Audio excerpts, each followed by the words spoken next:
بلغ مقاصدنا واغفر لنا ما مضى يا واسع الكرم مولاي صل وسلم دائما حبيبك خير للخلق كلهم والطيبة لاكھوں سلام والطيبة سرور سے لاکھوں سلام میں جھوم رہا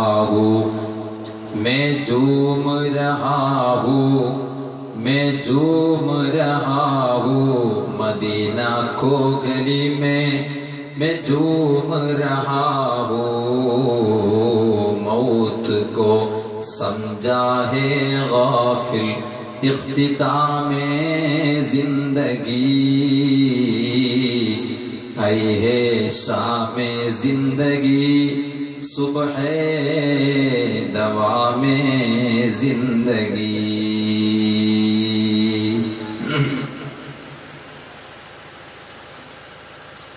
സർവാദരണീയനായ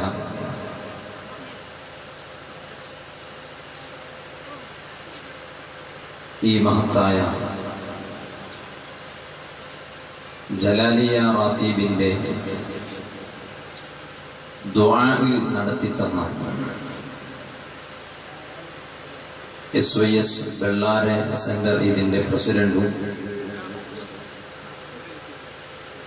ഈ നാട്ടിൻ പരിസരങ്ങളിൽ വലിയ ദീനി സമുച്ചയമായി വളർന്ന് പടർന്ന് പന്തലിക്കാൻ കുതിച്ചുകൊണ്ടിരിക്കുന്ന ദാറുൽ ഹിക്മ എന്ന മഹത്തായ സ്ഥാപനത്തിന്റെ പ്രസിഡന്റും ആദരണീയരായ വെള്ളാരെ ഹസൻ സഖാഫി ഉസ്താദ് ഈ മഹത്തായ പരിപാടിയെ ഔപചാരികമായി ഉദ്ഘാടനം ചെയ്ത് അനുഗ്രഹിച്ച സുന്നി വിദ്യാർത്ഥി പ്രസ്ഥാനമായ SSF കർണാടക സ്റ്റേറ്റ് ഉപാധ്യക്ഷന്മാരിൽ ഒരാളും ദാറുൽ ഹിക്മ എന്ന മഹത്തായ സ്ഥാപനത്തിന്റെ സെക്രട്ടറി ജനറലുമായ ആദരണീയരായ ഹഫീദ് അബ്ദുസ്സലാം ഉസ്താദ് ചെന്നാർ, ഈ മഹത്തായ ജലാലിയ റാത്തീബിന്റെ മജ്ലിസിന് നേതൃത്വം നൽകിയ യൂസുഫ് മുസ്ലിയാർ, ഈ നാട്ടിന്റെ അഭിമാനവും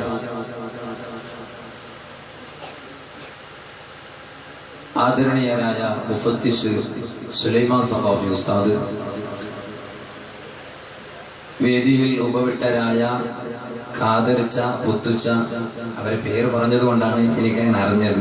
അല്ലാത്ത എല്ലാ ആദരണീയരായ മഹൽ വ്യക്തിത്വങ്ങളെ, ചെറുപ്പക്കാരെ, ശബ്ദം ശ്രവിക്കുന്ന നല്ലവരായ ഉമ്മമാരെ, സഹോദരിമാരെ, അല്ലാഹു റബ്ബ് സുബ്ഹാനഹു വ തആല ഈ മഹത്തായ ആത്മീയമായ സദസ്സ് നമ്മിൽ നിന്ന് ഖബൂൽ ചെയ്യുമാറാവട്ടെ.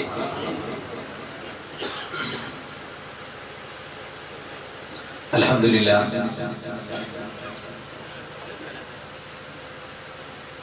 SSF എൻമൂർ യൂണിറ്റ് മാസം തോറും നടത്തി വരുന്ന ജലാലിയ റാത്തീബിന്റെ ഒരു മജ്ലിസിലും അതോടനുബന്ധിച്ച് ഈ അടുത്ത് നമ്മിൽ നിന്ന് വിട പറഞ്ഞ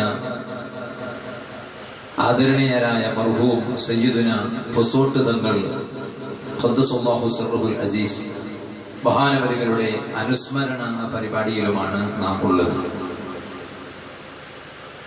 നമ്മുടെ പുത്തൂർ ബണ്ണൂരിൽ ആദരണീയരായ മൗലാന പേരോട് ഉസ്താദ്, അല്ലാഹു ആഫിയത്തുള്ള ദീർഘായുസ് നൽകുമാറാവട്ടെ, അവിടെ ഉസ്താദ് ഇന്ന് വരുന്ന ദിവസവും കൂടിയാണ്. യഥാർത്ഥത്തിൽ നാളത്തെ ദിവസമായിരുന്നു, പക്ഷേ ഉസ്താദിന്റെ സൗകര്യം എന്ന് ഞങ്ങൾ മനസ്സിലാക്കുന്നു ആ പരിപാടി ഇന്നത്തേക്ക് ആക്കിയിട്ടുണ്ട്. ആ പരിപാടിയിലേക്ക് പോകേണ്ട ധാരാളം ആളുകൾ, എല്ലാവരും പോകേണ്ടവർ തന്നെയാണല്ലോ, എന്നിട്ടും അൽഹംദുലില്ലാഹ് ധാരാളം ഉസ്താദുമാരും നല്ലവരായ ചെറുപ്പക്കാരൊക്കെ അവിടെ പരിപാടി എല്ലാവരും വിജയിപ്പിക്കാൻ റെഡിയാണ്. പക്ഷെ ഇവിടുത്തെ പരിപാടി ആരും വിജയിപ്പിക്കാതിരുന്നാൽ ശരിയല്ലല്ലോ, അതും നമ്മുടേതാണ് ഇതും നമ്മുടേതാണ് എന്ന് മനസ്സിലാക്കി അൽഹംദുലില്ലാഹ് ഇങ്ങോട്ട് വന്നവരുണ്ട്. സദസ്സിൽ ധാരാളം നാട്ടുകാരുണ്ട്, എനിക്ക് പരിചയമുള്ള. ഞാൻ നേരത്തെ ഒരു കൊല്ലക്കാലം അല്ലാഹുവിന്റെ ദീനിനു വേണ്ടി ഖിദ്മത്ത് ചെയ്യുകയും ദർസ് നടത്തുകയും ചെയ്തുകൊണ്ടിരുന്ന നമ്മുടെ ബൈത്തർക്കയിലെ ഒരുപാട് ചെറുപ്പക്കാരി സദസ്സിലും ഉണ്ട്. അല്ലാഹു തആല എല്ലാവർക്കും അർഹമായ പ്രതിഫലം നൽകി അനുഗ്രഹിക്കുമാറാവട്ടെ. ഈ മഹത്തായ പരിപാടി ഇവിടെ നടത്തുമ്പോൾ ഇതിനുവേണ്ടി സ്ഥല സൗകര്യം ചെയ്തു തന്ന MA മൻസിൽ, അതിന്റെ വീട്ടുകാർക്കും കുടുംബാംഗങ്ങൾക്കും എല്ലാവർക്കും അള്ളാഹു അർഹമായ പ്രതിഫലം നൽകുമാറാവട്ടെ. ഇതിനുവേണ്ടി പ്രവർത്തിച്ച, സഹകരിച്ച, ഇവിടെ വന്ന് ഒരുമിച്ച് കൂടിയ മുഴുവൻ പുരുഷന്മാർ, സ്ത്രീകൾ അർഹമായ പ്രതിഫലം അള്ളാഹു നൽകുമാറാവട്ടെ. ഈ മജ്ലിസിന്റെ ബറക്കത്ത് കൊണ്ട്, ഈ മജ്ലിസിൽ പങ്കെടുത്ത അള്ളാഹുവിന്റെ ഖുർആൻ കാണാതെ പഠിക്കുന്ന ഹുഫാദുൽ ഖുർആൻ ആകാൻ പോകുന്ന, ഖുർആൻ മനഃപ്പാഠമാക്കുന്ന മക്കളുടെ ഹക്ക് ജാട് ബർക്കത്തുകൊണ്ട് പടച്ച റബ്ബേ, നമ്മുടെ മനസ്സുകളിൽ അന്തർലീനമായി ലയിച്ച് കിടക്കുന്ന ഒരുപാട് ആഗ്രഹങ്ങളുണ്ട്, അതെല്ലാം നീ സാധിപ്പിച്ചു തരണം റഹ്മാൻ. ഒരുപാട് പ്രയാസങ്ങൾ അനുഭവിക്കുന്നവരുണ്ട്, ആ പ്രയാസങ്ങൾ മുഴുവനും നീ അകറ്റിത്തരണം റഹ്മാനെ. നമ്മുടെ മനസ്സിന്, നമ്മുടെ നാടുകളിൽ മുഴുവനും നീ സമാധാനവും ഐക്യവും റാഹത്തും നീ നിലനിർത്തി തരണം റഹ്മാനെ. ആമീൻ ബിറഹ്മതിക യാ അർഹമർ റഹീമീൻ. ആവേശകരമായ ഒരു ഉദ്ഘാടന പ്രഭാഷണത്തിന് ശേഷം ഇനി ഒരു നീണ്ട പ്രഭാഷണം ഭൂഷണമല്ല എന്ന് മനസ്സിലാക്കിക്കൊണ്ട് തന്നെ, നിങ്ങളൊക്കെ മഗ്രിബ് നിസ്കാരാനന്തരം ഇവിടെ വന്നിരുന്നവരാണ്. നീട്ടി പറഞ്ഞ് നിങ്ങളെ വേദനിപ്പിക്കാതെ ഈ സദസ്സിന്റെ ബറക്കത്ത് പരിഗണിച്ച് അല്പം ചില കാര്യങ്ങൾ നിങ്ങളുടെ ശ്രദ്ധയിൽപ്പെടുത്തി ഞാൻ എന്റെ സംസാരം നിർത്താം. സഹോദരന്മാരെ, ഈ ഷീറ്റ് നേരത്തെ ഉള്ളതാണ്. ഞാൻ എന്തിനാണ് അത് ചോദിച്ചത്? യഥാർത്ഥത്തിൽ SSF എന്ന ഈ സംഘടന, എന്റെ ചോദ്യത്തിൽ നിന്ന് തന്നെ നിങ്ങൾക്ക് മനസ്സിലായിരിക്കുമെന്നാണ് ഞാൻ മനസ്സിലാക്കുന്നത്, എന്ന ഈ സംഘടന ധാരാളം പണമുള്ള സംഘടനയൊന്നുമല്ല എന്ന് നിങ്ങൾക്കറിയില്ലേ? അതുപോലെ തന്നെ വലിയ സാമ്പത്തിക പുരോഗതി ഉള്ള സംഘടനയാണ് അല്ല എന്ന് നിങ്ങൾക്കറിയാം. അതോടുകൂടെ ഈ ചെലവുകളൊക്കെ ഇവിടെ ചെലവ് ചെയ്യുകയും ബോക്സും മൈക്കും അതുപോലെ ലൈറ്റും എല്ലാം ചെയ്ത് ഈ നാട്ടുകാരായ നിങ്ങളുടെ നാട്ടിൽ എല്ലാ മാസവും ഓരോ വീട്ടിൽ, ഇന്നിപ്പോ വിശിഷ്യ ഇന്നത്തെ പരിപാടി എന്ന് ഞാൻ മനസ്സിലാക്കുന്നു, ഇതുപോലെ ഒരു പരിപാടി സംഘടിപ്പിക്കുന്നത് ഇതിന്റെ ബറക്കത്ത് SSFകാർക്ക് കിട്ടാൻ വേണ്ടി മാത്രം അല്ല. അങ്ങനെ ആരും തെറ്റിദ്ധരിക്കണ്ട.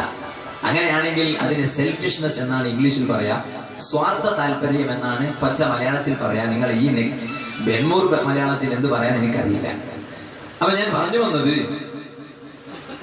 ആ സ്വാർത്ഥതകളൊക്കെ മാറ്റിയിട്ട് ഈ എൺമൂർ എന്ന നാട്ടിലും പരിസര നാട്ടിൽ താമസിക്കുന്ന മുഴുവൻ ആളുകൾക്കും അതിന്റെ ഖൈറും ബറക്കത്തും ലഭിക്കാൻ വേണ്ടിയാണ് ഇത്തരത്തിലുള്ള പരിപാടി സംഘടിപ്പിക്കുന്നതും അതിനുവേണ്ടി ചെലവഴിക്കുന്നതും ഒക്കെ. എന്തിനാണ്? നമുക്കറിയാം, നേരത്തെ നമ്മുടെ ഹാഫിദ് സലാം ഉസ്താദ് അവരുകൾ നിങ്ങളുടെ ശ്രദ്ധയിൽപ്പെടുത്തി, ലോകത്ത് മനുഷ്യൻ ആഗ്രഹിച്ചുകൊണ്ടിരിക്കുന്നത് സമാധാനമാണ്. ഇന്ന് ലോകം പുരോഗമിച്ച് പുരോഗമനത്തിന് ഒരു അതിർത്തിയില്ലാത്ത വിധത്തിൽ പുരോഗമിച്ചിട്ടുണ്ട്. അതിന് കൂടുതലൊന്നും പറയേണ്ട ആവശ്യമില്ല. 1-2 ഉദാഹരണങ്ങൾ നിങ്ങളുടെ ശ്രദ്ധയിൽ ഞാൻ പെടുത്തുകയാണ്. ലോകം എത്രത്തോളം പുരോഗമിച്ചിട്ടുണ്ട് എന്ന് നിങ്ങൾ മനസ്സിലാക്കാൻ 1-2 ചെറിയ എക്സാമ്പിൾസ്, ഉദാഹരണങ്ങൾ നിങ്ങൾ നോക്കൂ. ഒരാൾക്ക് ഒരു വയസ്സ് ഉണ്ട് എന്ന് സങ്കല്പിക്കാം. ഇപ്പൊ സാധുവായ ഞാനിവിടെ പ്രസംഗിക്കുമ്പോൾ എനിക്ക് 28 വയസ്സാണ്. 28 വയസ്സുകാരനായ ഞാൻ ഇവിടെ പ്രസംഗിക്കുമ്പോൾ, ഇപ്പൊ ഈ അടുത്ത് അമേരിക്കക്കാരൻ ഒരു കണ്ടുപിടുത്തം കണ്ടുപിടിച്ചു. എന്താ കണ്ടുപിടുത്തം അറിയോ? അമേരിക്കക്കാരന്റെ കണ്ടുപിടുത്തം, 28 വയസ്സുകാരനായ എന്റെ വയസ്സ് അങ്ങോട്ട് നീങ്ങാതെ യഥാർത്ഥത്തിൽ എനിക്കൊരു 35 വയസ്സായിട്ടുണ്ടെങ്കിലും എന്റെ വയസ്സ് 28 തന്നെ നിർത്താനുള്ള ഒരു കണ്ടുപിടുത്തം അമേരിക്കക്കാരൻ കണ്ടുപിടിച്ചു എന്ന് ഈ അടുത്ത് പത്രത്തിലൊക്കെ നിങ്ങൾ വായിച്ചു കാണുമെന്ന് ഞാൻ മനസ്സിലാക്കുന്നത്. എന്താണ് അമേരിക്കക്കാരൻ ഇത് കണ്ടുപിടിക്കാൻ കാരണം? അവൻ ഉപയോഗിച്ച തന്ത്രം എന്താണ്? അതിൽ ഒന്ന്, അമേരിക്കക്കാരൻ പറയാണ്, വാഷിംഗ്ടൻകാരൻ പറയാണ്, മനുഷ്യന്റെ ശരീരത്തിൽ 239 ജീനുകളുണ്ട്. 239 ജീനുകൾ മനുഷ്യന്റെ ശരീരത്തിലുള്ള കോശങ്ങൾ. ഈ 239 ജീനുകളുടെ കൂട്ടത്തിൽ 189 ജീനുകൾ നേർക്കുനേർ മനുഷ്യന്റെ ആയുസ് വർദ്ധിപ്പിക്കാൻ സഹായമാകുന്ന ജീനുകളാണ്. അപ്പൊ മനുഷ്യന്റെ ശരീരത്തിലുള്ള 289 ജീനുകളെ ഒന്ന് മാറ്റിയെടുത്താൽ, മനുഷ്യന്റെ ശരീരത്തിന്റെ ഉള്ളിലുള്ള ഈ ജീനുക്കളെ എടുത്തിട്ട് പുറത്തേക്ക് ഇട്ടാൽ, എന്നാ പിന്നെ ഓട്ടോമാറ്റിക്കായി മനുഷ്യന്റെ ആയുസ് വർദ്ധിക്കുന്നത് സ്റ്റോപ്പ് ആകും. പറഞ്ഞത് പൊട്ടത്തരമാണോ അതല്ലെങ്കിൽ ശാസ്ത്രം നമുക്ക് മനസ്സിലാക്കാൻ കഴിയാഞ്ഞതാണോ എന്നറിയില്ല. ഏതായാലും വലിയ ഒരു കണ്ടുപിടുത്തമാണ് അമേരിക്കക്കാരൻ പറയാം. ഇന്ന് നിങ്ങളുടെ വയസ്സ് എത്രയാണോ, ഒരു 5 കൊല്ലം കഴിഞ്ഞാൽ അതേ വയസ്സ്, ഇന്നിപ്പോ 28 വയസ്സാണെങ്കിൽ ഒരു 5 കൊല്ലം കഴിഞ്ഞാൽ നിങ്ങൾക്ക് എത്ര വയസ്സ് എന്നോട് ഒരാൾ ചോദിച്ചാൽ 28 തന്നെ, അങ്ങോട്ട് പോകില്ല. പക്ഷെ അസ്രായേൽ വരാനല്ല കേട്ടോ അത്. അസ്രായേൽ വരാനല്ല. അസ്രായേൽ വരാൻ പിന്നെ സമയമൊന്നും ആവശ്യമില്ലല്ലോ. അസ്രായേൽ വരാൻ വയസ്സും ആവശ്യമില്ല. അപ്പൊ അതുകൊണ്ട് എന്നാ പിന്നെ മരണത്തിൽ നിന്ന് തൽക്കാലം വൈകാൻ സാധ്യതയുണ്ട് എന്ന് ആരും തെറ്റിദ്ധരിക്കേണ്ട. ഞാൻ പറഞ്ഞു വന്നത്, ഇങ്ങനെ ശാസ്ത്രത്തിന്റെ പുതിയ പുതിയ കണ്ടുപിടുത്തങ്ങൾ അനുദിനം വർദ്ധിച്ചുകൊണ്ടിരിക്കാം. ഇനി രണ്ടാമത്തെ ഒരു ഉദാഹരണം നോക്കൂ. ഇന്ന് ലോകത്ത് ഏറ്റവും കൂടുതൽ വേഗതയിൽ സഞ്ചരിക്കുന്ന വാഹനം ഏതാ? ആർക്കാ പറയാൻ കഴിയാം? ഇന്ന് ലോകത്ത് നിലവിൽ 2015 ലോകത്ത് ഏറ്റവും കൂടുതൽ വേഗതയിൽ സഞ്ചരിക്കുന്ന വാഹനം ഏതാ? ഒരാളെങ്കിലും പറയോ? ഒരു ഉദാഹരണം. ജീപ്പാണോ? കാറാണോ? ഒന്ന് ബൈക്ക്, സുബ്ഹാനല്ലാഹ്, ഫ്ലൈറ്റ്. അപ്പൊ ഇന്ന് നിലവിൽ 2015 ലോകത്ത് ഏറ്റവും കൂടുതൽ വേഗതയിൽ സഞ്ചരിക്കുന്ന വാഹനം ഏതാണെന്ന് ചോദിച്ചാൽ 800 മറുപടി പറയാ ഫ്ലൈറ്റ് ആണ്. ശരിയാ. എന്നാ പിന്നെ ഒരു കാര്യം പറയട്ടെ, ഫ്ലൈറ്റിനേക്കാളും കൂടുതൽ സ്പീഡിൽ 2015 അമേരിക്കക്കാരൻ കണ്ടുപിടിച്ചു ഒരു വാഹനത്തെ. അതിന്റെ വേഗത നിങ്ങൾ പറഞ്ഞ ഫ്ലൈറ്റിനേക്കാളും കൂടുതലാണ്. ബുറാഖിന്റെ അത്രയൊന്നുമില്ല. ഹബീബായ മുഹമ്മദ് റസൂലുള്ളാഹി സ്വല്ലല്ലാഹു അലൈഹി വസല്ലം തങ്ങൾ സഞ്ചരിച്ച ബുറാഖില്ലേ, ആ ബുറാഖിന്റെ അത്രയൊന്നുമില്ല. എന്നാലും ഫ്ലൈറ്റിനേക്കാളും വേഗതയാണ്. എന്താ? UAE പോയവർക്കറിയാം. നിങ്ങളൊന്ന് നോക്കൂ. അമേരിക്കക്കാരൻ കണ്ടുപിടിച്ച വാഹനത്തിന്റെ പേര് ഹൈപ്പർ ലൂപ്പ് എന്നാണ്. ഈ ഹൈപ്പർ ലൂപ്പ് എന്ന വാഹനത്തിന്റെ പ്രത്യേകത എന്താണെന്ന് ചോദിച്ചാൽ, ഇന്ന് UAE ദുബൈയിൽ നിന്ന് അബുദാബിയിലേക്ക് പോകേണ്ട വഴി ദൂരം ബൈ റോഡ് ആണെങ്കിൽ, കാറിൽ പോവാണെങ്കിൽ 1.5 മണിക്കൂർ 2 മണിക്കൂർ പോയവർക്കറിയാം. അതേ സമയത്ത് ഫ്ലൈറ്റിലാണെങ്കിലോ ദുബൈയിൽ നിന്ന് അബുദാബിയിലേക്ക് പോകേണ്ട വഴി ദൂരം 35 മിനിറ്റ് ആണ്, 35 മിനിറ്റ്സ്. അതേ സമയത്ത് അമേരിക്കക്കാരൻ ഇപ്പൊ കണ്ടുപിടിച്ച വിമാനത്തെക്കാളും വേഗതയിൽ സഞ്ചരിക്കുന്ന ഹൈപ്പർ ലൂപ്പ് എന്ന വാഹനത്തിൽ UAE ദുബൈയിൽ നിന്ന് അബുദാബിയിലേക്ക് യാത്ര ചെയ്യുകയാണെങ്കിൽ ഓൺലി 14 മിനിറ്റ്സ്, 14 സ്വൽപ്പം, അതായത് 15ന്റെ ഉള്ളിൽ മിനിറ്റിൽ മാത്രം UAE ദുബൈയിൽ നിന്ന് അബുദാബിയിലേക്ക് വഴിദൂരം വളരെ വേഗതയിൽ സഞ്ചരിക്കുന്ന ഒരു വാഹനമാണ് ഹൈപ്പർ ലൂപ്പ് എങ്കിൽ, ഞാൻ ചോദിക്കട്ടെ എന്റെ പ്രിയപ്പെട്ട മുസ്ലിമീങ്ങളോട്, ഈ 2 കണ്ടുപിടുത്തങ്ങളെ കൊണ്ട് 800 എന്തെങ്കിലും ഒരു മനസ്സിന് സമാധാനം ഉണ്ടായിട്ടുണ്ടോ? 800 ഈ 2 കണ്ടുപിടുത്തം കൊണ്ട് 800 എന്തെങ്കിലും ഒരു മനസ്സിന് സമാധാനമായിട്ടുണ്ടോ? ഇല്ല. കാരണം മനുഷ്യന്റെ സമാധാനത്തിന് കാരണമാകുന്നതല്ല ഹൈപ്പർ ലൂപ്പും ഈ ആയുസ് കുറഞ്ഞു കിട്ടലും. പിന്നെന്തുവാ മനുഷ്യന്റെ സമാധാനത്തിന് ഏറ്റവും പ്രധാനപ്പെട്ട കാരണം എന്താ? അതാ നേരത്തെ ഉദ്ഘാടന പ്രഭാഷണത്തിൽ ഹാഫിദ് ഉസ്താദും പറഞ്ഞത്, ഞാൻ എന്റെ പ്രസംഗത്തിന്റെ തുടക്കത്തിൽ പറഞ്ഞത്. അല്ലാഹു പറയാണ്, അല്ലദീന ആമനൂ വതത്മഇന്നു ഖുലൂബുഹും അലാ ബിദിക്രില്ലാഹി തത്മഇന്നുൽ ഖുലൂബ്. അല്ലദീന ആമനൂ സത്യവിശ്വാസികളെ കണ്ടില്ലേ, വതത്മഇന്നു ഖുലൂബുഹും അവരുടെ മനസ്സങ്ങ് സമാധാനിക്കുകയാണ്. എങ്ങനെയാണ് സത്യവിശ്വാസികളുടെ മനസ്സ് സമാധാനിക്കുന്നത്? ആയുസ് കുറക്കാതെയല്ല. ഹൈപ്പർ ലൂപ്പ് എന്ന് പറയുന്ന അമേരിക്കക്കാരൻ കണ്ടുപിടിച്ച വിമാനത്തെക്കാൾ വേഗതയിൽ സഞ്ചരിക്കുന്ന വാഹനം മുഖേനയല്ല. പിന്നെയോ മനുഷ്യന്റെ മനസ്സിന് സമാധാനം ലഭിക്കുന്നത് എന്താണ്? അല്ലാഹ് പറയുന്നു, അലാ ബിദിക്രില്ലാഹി തത്മഇന്നുൽ ഖുലൂബ്. അറിയണേ ജനങ്ങളെ, മനസ്സിന് സമാധാനം കിട്ടുന്നത് അല്ലാഹുവിനെ ഓർക്കുന്നതിലൂടെയാണ്, അല്ലാഹുവിനെ ദിക്ർ ചൊല്ലുന്നതിലൂടെയാണ്. അതാണ് എൻമൂർ ശാഖ SSFന്റെ പ്രവർത്തകർ സംഘടിപ്പിക്കുന്ന മാസം തോറും ഇവിടെ നടന്നു വരുന്ന ജലാലിയ റാത്തീബ്. ആ ജലാലിയ റാത്തീബിലുള്ളത് മുഴുവനും ദിക്റാണ്, അല്ലാഹുവിനെ ഓർക്കലാണ്. ആ അല്ലാഹുവിനെ ഓർക്കുന്നതിലൂടെയാണ് മനസ്സിന് വലിയ സമാധാനം കിട്ടുന്നത്. അല്ലാതെ ഭൗതികമായ എത്ര പുരോഗതി ഉണ്ടായാലും അതുകൊണ്ട് മനസ്സിന് സമാധാനമില്ല. ഇത് പരിശുദ്ധ ഖുർആനിൽ അല്ലാഹുവിന്റെ പ്രഖ്യാപനമാണ്. അതുകൊണ്ട് തന്നെ മാനസികമായി എത്ര വിഷമം അനുഭവിക്കുമ്പോഴും മനസ്സിന് സമാധാനം വേണോ? മനുഷ്യൻ ഇന്ന് നെറ്റോട്ടമോടുകയാണ്, സമാധാനമില്ല. മനുഷ്യന്റെ കയ്യിൽ പണമുണ്ട്, മനുഷ്യന്റെ കയ്യിൽ അതാ സമ്പത്തുണ്ട്, മനുഷ്യന്റെ കയ്യിൽ അധികാരമുണ്ട്, മനുഷ്യന്റെ കയ്യിൽ സ്ഥാനമാനങ്ങളുണ്ട്. പക്ഷേ എല്ലാ പണത്തെക്കാളും വലുതായ, അധികാരത്തെക്കാളും വലുതായ, സ്ഥാനമാനത്തെക്കാളും വലുതായ, സമ്പത്തിനേക്കാളും വലുതായ മനുഷ്യന്റെ മനസ്സിനുള്ള സമാധാനം അതിന് മനുഷ്യനില്ല. ആ മനുഷ്യന്റെ മനസ്സിന് സമാധാനം കിട്ടാനുള്ള ഏറ്റവും പ്രധാനപ്പെട്ട വഴിയാണ് അല്ലാഹുവിനെ ഓർക്കുക, അതല്ലെങ്കിൽ ദിക്ർ ചൊല്ലുക. അതാണ് ജലാലിയ റാത്തീബിലുമുള്ളത്, അല്ലാഹുവിനെ ഓർക്കലാണ്. എന്റെ പ്രിയപ്പെട്ട സഹോദരന്മാരെ, പോരാ, ആ അല്ലാഹുവിനെ ഓർക്കുന്നതിലൂടെയാണ് മഹാന്മാരും മുഴുവനും മനസ്സിന് വലിയ സമാധാനം കൊയ്തെടുത്തത്. ഞാനൊരു ചെറിയ ഉദാഹരണം പറയാം, നിങ്ങൾ നോക്കൂ. ബഹുമാനപ്പെട്ട ഉർവത്ത് ബിൻ സുബൈർ റളിയല്ലാഹു അൻഹു ആരാണ്? വലിയ മഹാനാണ്. ഇമാം ബുഖാരി റളിയല്ലാഹു അൻഹുവിന്റെ സ്വഹീഹുൽ ബുഖാരിയിൽ ഒരു ഹദീസ് കാണാം.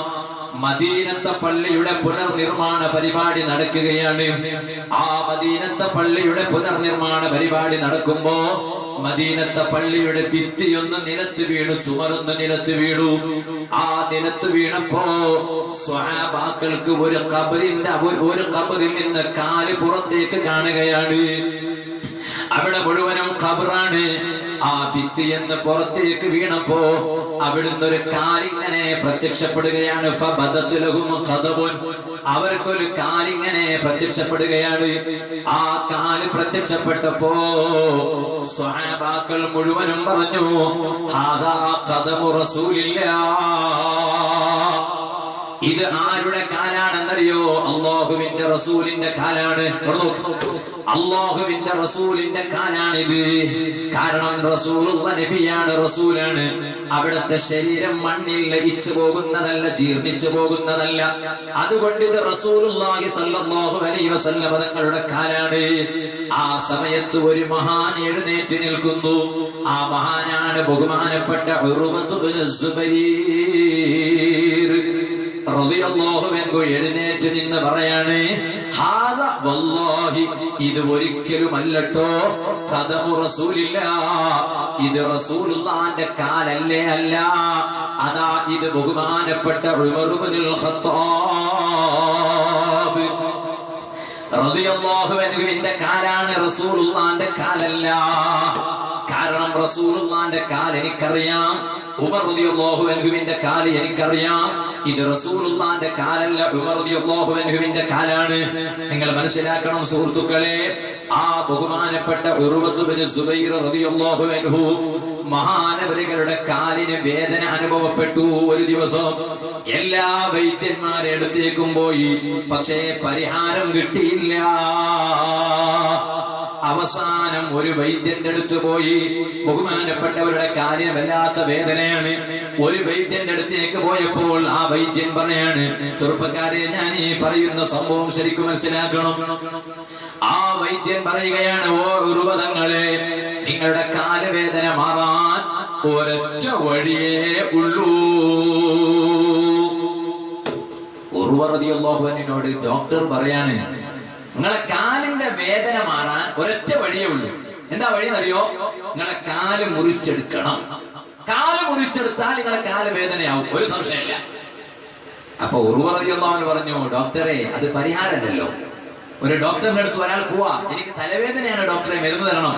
അപ്പൊ ഡോക്ടർ പറയാ, നിങ്ങളെ തല മുറിച്ചെടുത്താൽ പിന്നെ തലവേദന മാറും. എന്നാ പിന്നെ എന്തിനാ? അത് പരിഹാരമല്ല. ഉർവ റളിയല്ലാഹു അൻഹു പറയുന്നു, ഡോക്ടറെ, അത് പരിഹാരമല്ലല്ലോ. പക്ഷേ ഡോക്ടർ പറയാണ്, എന്നാലും നിങ്ങളെ കാല് മുറിച്ചെടുത്താൽ മാത്രമേ ആ കാല് വേദനക്കുള്ളൊരു പരിഹാരമാവുകയുള്ളൂ. ബഹുമാനപ്പെട്ട ഉർവ റളിയല്ലാഹു അൻഹു പറയുന്നു, ആയിക്കോട്ടെ, തരക്കേടില്ല, നിങ്ങളെ കാലൊന്ന് മുറിച്ചെടുത്തോളൂ. ആ സമയത്ത് ബഹുമാനപ്പെട്ട ഉർവ റളിയല്ലാഹു അൻഹുവിനോട് ഡോക്ടർ പറയാണ്, ഉർവതങ്ങളെ, നിങ്ങളെ കാലൊന്ന് മുറിച്ചെടുക്കണമെങ്കിൽ നിങ്ങൾ ജീവിച്ചിരിപ്പുള്ള നിലയിലാണല്ലോ നിങ്ങളെ കാല് മുറിച്ചെടുക്കുന്നത്. ആ കാല് മുറിച്ചെടുക്കുമ്പോൾ നിങ്ങൾക്ക് ധാരാളം വേദനയുണ്ടാകും. അതുകൊണ്ട് നിങ്ങളൊരു കാര്യം ചെയ്യണം, നിങ്ങൾക്ക് ബോധമൊന്ന് നഷ്ടപ്പെട്ടു പോകാൻ സ്വൽപ്പം മദ്യപിക്കണോ, ഒരൽപ്പം കള്ളു കുടിക്കണം. എന്തേ? നിങ്ങളെ ബോധമൊന്നും നഷ്ടപ്പെടാൻ വേണ്ടി. ബോധം നഷ്ടപ്പെട്ടതിന് ശേഷം നിങ്ങളെ കാല് മുറിച്ചെടുക്കാം. പക്ഷേ ഉർവ റളിയല്ലാഹു അൻഹു പറഞ്ഞു, ഡോക്ടറെ, അത് പറ്റത്തില്ല. കാരണം എന്റെ കാല് മുറിച്ചെടുക്കുന്നത് തന്നെ എനിക്ക് സഹിക്കാൻ കഴിയാത്തതാണ്. അതോടുകൂടെ ഒരു കുപ്പി കള്ളേന്തണമെന്ന് പറയുന്നത് എനിക്ക് തീരെ സഹിക്കാൻ വയ്യാത്തതാണ്. അതുകൊണ്ട് ഡോക്ടറെ, കള്ളു കുടിക്കാൻ ഉർവയെ കിട്ടുന്നില്ല. ഡോക്ടർ പറഞ്ഞു, എന്നാ പിന്നെ ഉർവ തങ്ങളെ ഒരു കാര്യം ചെയ്യാം. അതെന്താണെന്നറിയോ? നിങ്ങൾ കള്ളു കുടിക്കണ്ട. പക്ഷേ നിങ്ങളുടെ കാല് ഞാൻ ഇങ്ങനെ മുറിച്ചെടുക്കുമ്പോ നിങ്ങൾ ആരോഗ്യമുള്ളയാളല്ലേ, ചിലപ്പോൾ നിങ്ങൾ ശരീരം അങ്ങ് ചലിപ്പിക്കും. ശരീരം അങ്ങ് ചലിപ്പിക്കുന്ന സമയത്ത് നിങ്ങളെ കാലൊന്നും മുറിച്ചെടുക്കാൻ കഴിയുന്നില്ല. എന്നാ പിന്നെ ഞാനൊരു കാര്യം ചെയ്യാം, ഒരൽപ്പം ആരോഗ്യ ദൃഢഗാത്രന്മാരായ മല്ലന്മാരായ ചില ചെറുപ്പക്കാരെ കൊണ്ട് നിങ്ങളെ ഞാൻ പിടിപ്പിക്കും. ആ ആരോഗ്യമുള്ള മല്ലന്മാരായ ചില ആരോഗ്യ ദൃഢഗാത്രന്മാരായ ചെറുപ്പക്കാര് നിങ്ങളെ കട്ടിയൊന്ന് മുറുക്കി പിടിക്കുമ്പോ ഞാൻ നിങ്ങളെ വേദനിക്കുന്ന കാലൊന്ന് മുറിച്ചെടുക്കാം. ഉർവ റളിയല്ലാഹു അൻഹു പറഞ്ഞു, ഡോക്ടറെ, അതും വേണ്ട. എന്റെ കാല് മുറിച്ചെടുക്കാൻ, എന്നെ പിടിക്കാൻ മല്ലന്മാരായ ചെറുപ്പക്കാരെ ആവശ്യമില്ല. ഞാൻ നിങ്ങൾക്കൊരു ഓപ്ഷൻ പറഞ്ഞു തരാം. അതെന്താണെന്നറിയോ? എന്റെ കാല് നിങ്ങൾ മുറിച്ചെടുത്തോളൂ. എപ്പോഴാണ് എന്റെ കാല് മുറിച്ചെടുക്കേണ്ടത്? അതാ ഞാനങ്ങ് ദിക്ർ ചൊല്ലുന്നു. ഏതാണ് ദിക്ർ? സുബ്ഹാനല്ലാഹി വബിഹംദിഹി സുബ്ഹാനല്ലാഹിൽ അദീം വബിഹംദിഹി അസ്തഗ്ഫിറുല്ലാഹ്. അതാ നമ്മുടെ പള്ളിയിൽ മഗ്രിബ് ബാങ്ക് കൊടുക്കുന്നതിന്റെ സ്വൽപ്പം മുമ്പ് മദ്രസയുടെ മക്കൾ വന്നിട്ട് ചൊല്ലുന്ന ദിക്റില്ലേ കാരണവന്മാരെ, ആ ദിക്ർ ചെറിയ മക്കൾക്ക് മാത്രമുള്ളതല്ല, അത് എല്ലാവർക്കും സുന്നത്തായ ദിക്റാണ്. ഉർവ റളിയല്ലാഹു അൻഹു പറയാണ്, ഞാൻ ആ ദിക്റങ്ങ് ചൊല്ലുന്ന സമയത്ത് നിങ്ങൾ എന്റെ കാലൊന്ന് മുറിച്ചെടുത്തോ. ബഹുമാനപ്പെട്ട ഉർവ റളിയല്ലാഹു അൻഹു ദിക്റങ്ങ് ചൊല്ലാൻ തുടങ്ങി. ആ ദിക്റങ്ങ് ചൊല്ലാൻ തുടങ്ങിയ സമയത്ത് ഡോക്ടർ അവിടുന്ന് ഉർവ തങ്ങളുടെ കാല് മുറിച്ചെടുക്കുന്നു. കാല് മുറിച്ചെടുത്തതിന് ശേഷമാണ് ഉർവ തങ്ങൾക്ക് മനസ്സിലായത്, എന്റെ കാലിവിടെ ഡോക്ടർ മുറിച്ചെടുത്തു. എന്തേ കാരണം? മഹാനവരുകൾ അവിടെ മനസ്സിന് സമാധാനം നേടിയത് ദിക്ർ ചൊല്ലുന്നതിലൂടെയാണ്. അവിടെ മഹാനവരുകളുടെ മനസ്സിന് സമാധാനം കിട്ടിയത് ദിക്ർ ചൊല്ലുന്നതിലൂടെയാണ്. അതുകൊണ്ടാണ് പ്രിയപ്പെട്ടവരെ, ഏത് വിഷമം വരുന്ന സമയത്തും മനസ്സിന് സമാധാനം വേണോ, അതിനുള്ള ഏറ്റവും പ്രധാനപ്പെട്ട വഴി അല്ലാഹുവിലേക്ക് മനസ്സ് തിരിക്കലാണ്. അതാ അനുഭവിക്കേണ്ടതും ആസ്വദിക്കേണ്ടതും ദിക്റിലൂടെയാണ്. എന്റെ വാത് കേൾക്കുന്ന ഈമാനുള്ള ചെറുപ്പക്കാരെ, അതാ ഹറാമായ പാട്ട് കേട്ടുന്നതിലൂടെയല്ല ആസ്വദിക്കേണ്ടത്, ഹറാമായ വീഡിയോ നോക്കുന്നതിലൂടെയല്ല ആസ്വദിക്കേണ്ടത്, അല്ലാഹുവിൽ ലയിച്ചുകൊണ്ടായിരിക്കണം ആസ്വദിക്കേണ്ടത് മുഴുവനും. മഹാന്മാരെങ്ങനെയല്ലേ? നിങ്ങൾ നോക്കൂ, ഒരു ദിവസം സയ്യിദുന അലി ഇബ്നു അബീ ത്വാലിബ്, ഒരവർക്ക് പറയണം സയ്യിദുന അലി ഇബ്നു അബീ ത്വാലിബ് റളിയല്ലാഹു അൻഹു ഉള്ള സദസ്സിൽ നബി സല്ലല്ലാഹു അലൈഹി വസല്ലം തങ്ങളുടെ ഹദ്റത്തിലേക്ക് ഒരാള് 2 ഒട്ടകത്തെ കൊണ്ടുവന്നു റസൂലുള്ളാഹിന്റെ മുന്നിൽ കൊടുത്തു. സല്ലല്ലാഹു അലൈഹി വസല്ലം 2 ഒട്ടകം കൊണ്ടുവന്ന് കൊടുത്തു മുത്തുനബി സല്ലല്ലാഹു അലൈഹി വസല്ലം തങ്ങൾക്ക്. അത് തങ്ങൾക്കുള്ളതാണ്. നാട്ടുകാർ പള്ളിത്തെ ഉസ്താദിനെ കൊണ്ടുപോയി കൊടുക്കൂലേ പലതും. എന്നതുപോലെ ഒരാള് 2 ഒട്ടകം കൊണ്ടുവന്ന് നബി സല്ലല്ലാഹു അലൈഹി വസല്ലം തങ്ങളുടെ മുന്നിൽ വെച്ചു. എല്ലാ സ്വഹാബാക്കളുടെ കണ്ണ് ഈ 2 ഒട്ടകത്തിലേക്ക് നീങ്ങി. ഈ 2 ഒട്ടകത്തിലേക്കാണ് എല്ലാ സ്വഹാബത്തിന്റെയും കണ്ണ്. ആ നോട്ടത്തിന്റെ ഉദ്ദേശം നിങ്ങൾക്ക് മനസ്സിലായിരിക്കും. ഈ ഒട്ടകം ഒന്ന് റസൂലുള്ളാഹി തങ്ങൾക്ക് സല്ലല്ലാഹു അലൈഹി വസല്ലം, പിന്നെ ആർക്ക് എന്നതാണ് സംശയം. ഓരോ സ്വഹാബി കരുതാണ് ഒന്ന് എനിക്കായിരിക്കും, പിന്നെ ഒരു സ്വഹാബി കരുതാണ് അല്ല ഒന്ന് എനിക്കായിരിക്കും, വേറൊരു സ്വഹാബി കരുതാണ് ഞാനാണല്ലോ കുറച്ച് കൂടുതൽ ആരോഗ്യമുള്ള ആള്, അപ്പൊ ഈ ഒട്ടകൊക്കെ തിന്നാണെങ്കിൽ ഞാൻ തന്നെ വേണ്ടേ, അപ്പൊ ഞാനായിരിക്കും. അങ്ങനെ ഓരോരുത്തരും ആഗ്രഹിക്കുക ഞാനാണ്. ഇത് മനസ്സിലാക്കി മുഹമ്മദുർ റസൂലുള്ളാഹി സ്വല്ലല്ലാഹു അലൈഹി വസല്ലം തങ്ങൾക്ക് ഇത് മനസ്സിലായി. നബി സല്ലല്ലാഹു അലൈഹി വസല്ലം പറഞ്ഞു, 2 ഒട്ടകവും ഞാൻ തരാം. ഒരാൾക്ക് ഒരു കണ്ടീഷൻ ഉണ്ട്. എന്താ അറിയോ? അയാൾ എണീറ്റ് 2 റക്അത്ത് സുന്നത്ത് നിസ്കരിക്കണം. ആര് ധൈര്യമുണ്ട് 2 റക്അത്ത് സുന്നത്ത് നിസ്കരിക്കാൻ? എല്ലാവരും എണീറ്റു. 2 റക്അത്ത് സുന്നത്ത് നിസ്കാരം സ്വഹാബാക്കൾക്കോ നിങ്ങൾക്കും ധൈര്യല്ലേ എനിക്കും ധൈര്യല്ലേ? ഒരു 2 റക്അത്ത് എണീറ്റ് സുന്നത്ത് നിസ്കരിക്കാൻ റസൂലുള്ളാഹി സ്വല്ലല്ലാഹു അലൈഹി വസല്ലം തങ്ങൾ പറഞ്ഞു, എല്ലാം അവിടെ തന്നെ ഇരുന്നോ, ഒരു കണ്ടീഷൻ ഞാൻ പറയാണ്. ആ കണ്ടീഷനോട് കൂടെ 2 റക്അത്ത് സുന്നത്ത് നിസ്കരിക്കാൻ നിങ്ങളുടെ കൂട്ടത്തിൽ ആര് തയ്യാറാണോ അവർക്ക് ഞാൻ ഈ 2 ഒട്ടകം കൊടുക്കാമെന്ന് ഖാല റസൂലുള്ളാഹി സ്വല്ലല്ലാഹു അലൈഹി വസല്ലം. എന്താ കണ്ടീഷൻ? നിസ്കാരത്തിൽ അങ്ങ് പ്രവേശിച്ചാൽ അല്ലാഹു അക്ബർ തക്ബീറത്തുൽ ഇഹ്റാം ചൊല്ലിയിട്ട് നിസ്കാരത്തിലേക്ക് അങ്ങ് പ്രവേശിച്ചാൽ സലാം വീട്ടുന്നത് വരെ അസ്സലാമു അലൈക്കും, സലാം വീട്ടുന്നത് വരെ ഭൗതികമായ ഒരൊറ്റ ചിന്തയും ആ നിസ്കാരത്തിൽ കടന്നു വരാൻ പാടില്ല. നിന്ന എല്ലാ സ്വഹാബാക്കളും അവിടെ തന്നെയായിരുന്നു. ഈ കണ്ടീഷൻക്ക് നിങ്ങളെ കൂട്ടത്തിൽ പറ്റിയവരാരാ ഉള്ളത്? അപ്പൊ ഒരാൾ എണീറ്റു. സഹാബാക്കളുടെ കൂട്ടത്തിൽ ഒരാൾ എണീറ്റു. എല്ലാരും നോക്കുകയാണത് ആരാ റബ്ബേ എണീറ്റ് നിൽക്കുന്നത്, ഈ കണ്ടീഷനൊക്കെ പറ്റിയ ആളാരാ? നോക്കുമ്പോ ആരാണ്? അനല്ലദീ സമ്മത്നി ഉമ്മി ഹൈദറാ, എനിക്കെന്റെ ഉമ്മ കടവക്കുട്ടി എന്ന് പേര് വെച്ചു എന്ന് പറഞ്ഞിട്ട് യുദ്ധത്തിന്റെ രണരംഗത്ത് ചാടി എഴുന്നേറ്റ് വന്ന ബഹുമാനപ്പെട്ട അല്ലാഹുവിന്റെ റസൂലിന്റെ പ്രിയപ്പെട്ട പുതിയാപ്പിളയായ ഇസ്ലാമിക് റിപ്പബ്ലിക്കിന്റെ 4ാമത്തെ പ്രൈം മിനിസ്റ്ററായ ബഹുമാനപ്പെട്ട സയ്യിദുനാ അലി ഇബ്നു അബീ ത്വാലിബ് എന്ന ഖാജാ. എല്ലാ സ്വഹാബത്തും ആ മഹാനിലേക്ക് ഇങ്ങനെ നോക്കുക, അലി റളിയല്ലാഹു അൻഹു നോക്കുക. ഈ കണ്ടീഷൻ പറ്റോ? റസൂലുള്ളാഹി സ്വല്ലല്ലാഹു അലൈഹി വസല്ലം തങ്ങൾ പറഞ്ഞു, അലിയെ നിങ്ങളെങ്ങാലും തോറ്റാൽ 2 മാണക്കേട്. ഒന്ന്, എന്റെ സ്റ്റുഡന്റ് ആണ്, ശിഷ്യനാണ്, എന്റെ ശിഷ്യൻ തോറ്റു എന്നത്. അതിപ്പോ മറ്റു സഹാബാക്കൾ തോറ്റാലും അങ്ങനെ തന്നെ ആവൂലേ? രണ്ടാമത്തത്, നിങ്ങൾ തോറ്റാൽ എന്റെ പുതിയാപ്പിളയാ, നിങ്ങൾക്കും എനിക്കും ഒരു കണക്ഷൻ ഉണ്ട്. നിങ്ങൾ പുതിയാപ്പിള, ഞാൻ നിങ്ങളെ അമ്മോഷൻ കാക്ക.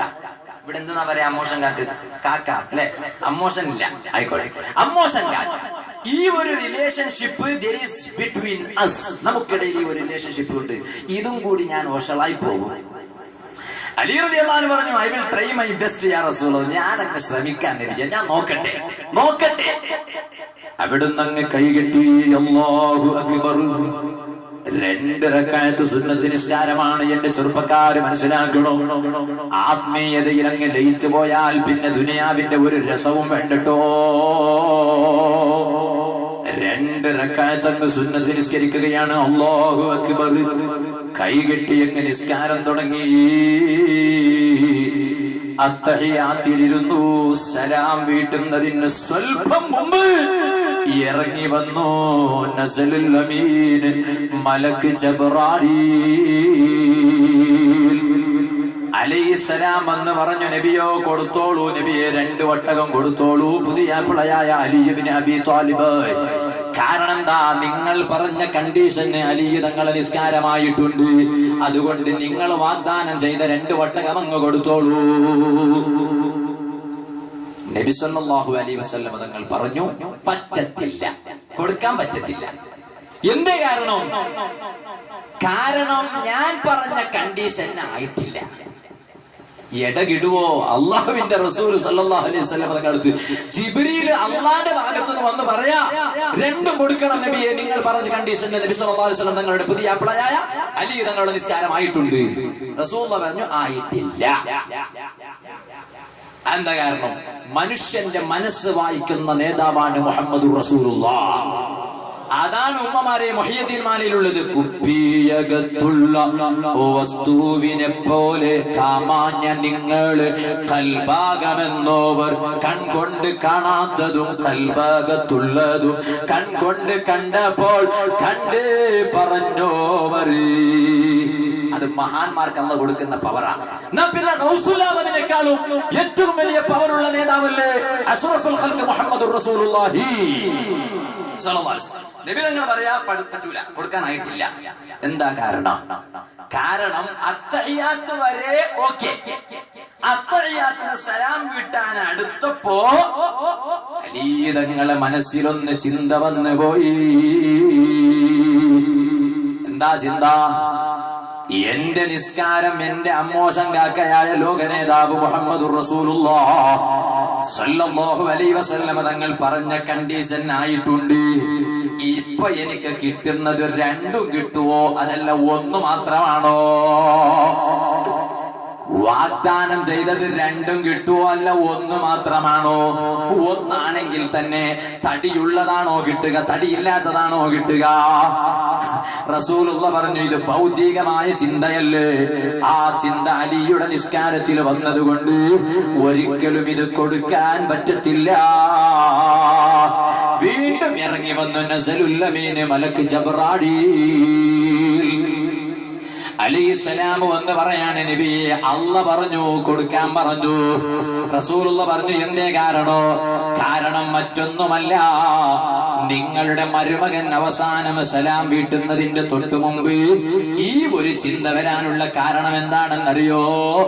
ആരോഗ്യമുള്ള ഒട്ടകത്തെ കിട്ടിയാൽ കൊടുക്കുന്ന സ്വതക്കയുടെ ഇറച്ചിയുടെ കിലോ കൂടുമല്ലോ.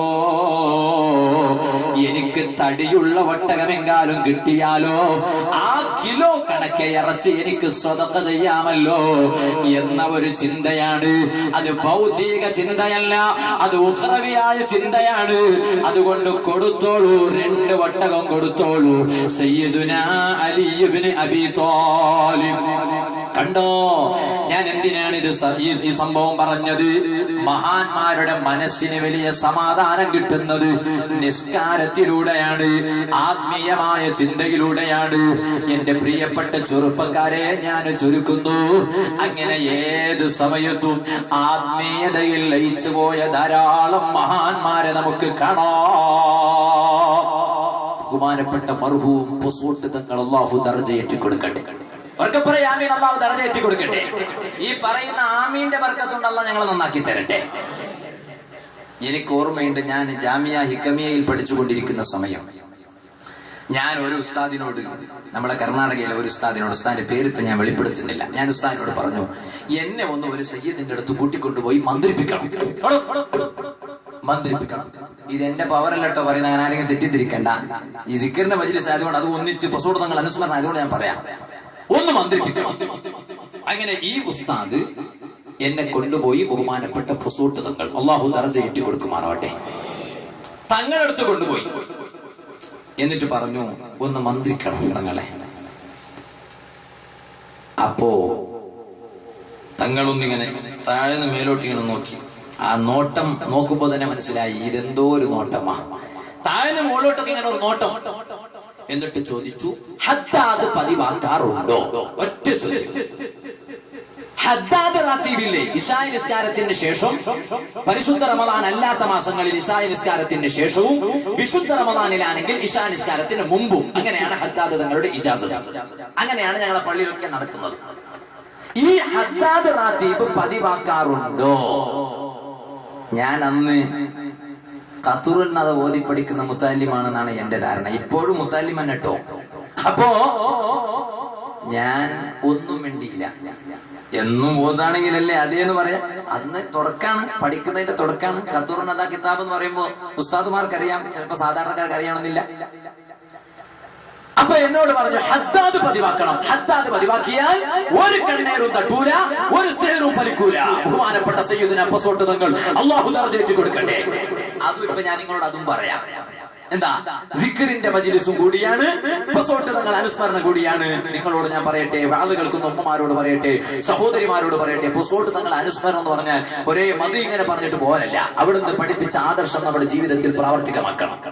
എന്താ കാരണം?